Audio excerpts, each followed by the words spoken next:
قل هذه سبيلي أدعو إلى الله على بصيرة أنا ومن اتبعني وسبحان الله وما أنا من المشركين. بسم الله الرحمن الرحيم. الحمد لله رب العالمين، صلى الله وسلم على نبينا محمد وعلى آله وأصحابه أجمعين. أما بعد، فإن النبي صلى الله عليه وسلم كان يبشر أصحابه بقدوم شهر رمضان، كما في حديث سلمان المرفوع أنه صلى الله عليه وسلم خطب في آخر يوم من شعبان فقال: أيها الناس، قد أظلكم شهر عظيم مبارك، جعل الله صيام نهاره فريضة وقيام ليله تطوع، فمن تصدق فيه أو من عمل فيه بخصلة من خصال الخير كان كمن أدى فريضة فيما سواه، ومن أدى فيه فريضة كان كمن أدى 70 فريضة فيما سواه.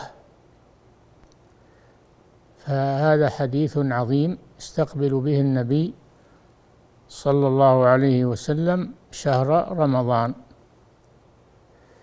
وصفه بأنه شهر عظيم وأنه شهر مبارك، ثم بين صلى الله عليه وسلم ما شرعه الله فيه، فقال: جعل الله صيام نهاره فريضة وقيام ليله تطوعا، يعني التراويح وما تيسر معها من قيام الليل. من تطوع فيه بخصلة من خصال الخير كان كمن أدى فريضة فيما سواه، ومن أدى فيه فريضة كان كمن أدى 70 فريضة فيما سواه. هذا حديث يبين فضائل شهر رمضان، ويبين ما أودعه الله فيه من الخير للأمة، فهو شهر عظيم عظمه الله سبحانه، وذلك بقوله سبحانه: شهر رمضان الذي أنزل فيه القرآن هدى للناس وبينات من الهدى والفرقان. ومعنى أنزل فيه القرآن، قيل أنزل القرآن في بيان فضله، وقيل أنزل فيه القرآن أي ابتدأ فيه إنزال القرآن، ثم تتابع بعد ذلك إنزال القرآن على فترات حتى تكامل القرآن الكريم عند وفاة النبي صلى الله عليه وسلم. فهو شهر فيه خيرات كثيرة، وهو موسم من مواسم الآخرة، غنيمة لمن وفقه الله عز وجل. روي أن 2 كانا مجتهدين في العبادة، فتوفي أحدهما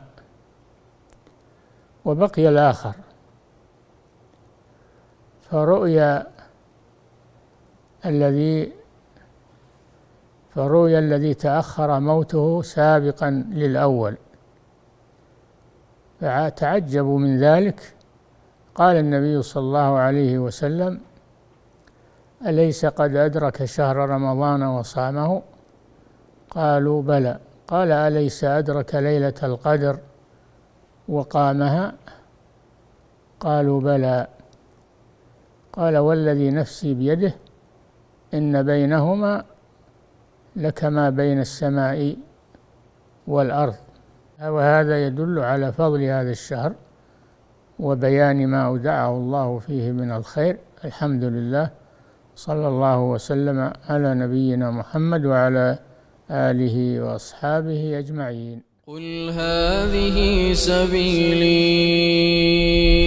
أدعو إلى الله على بصيرة أنا ومن اتبعني وسبحان الله وما أنا من المشركين.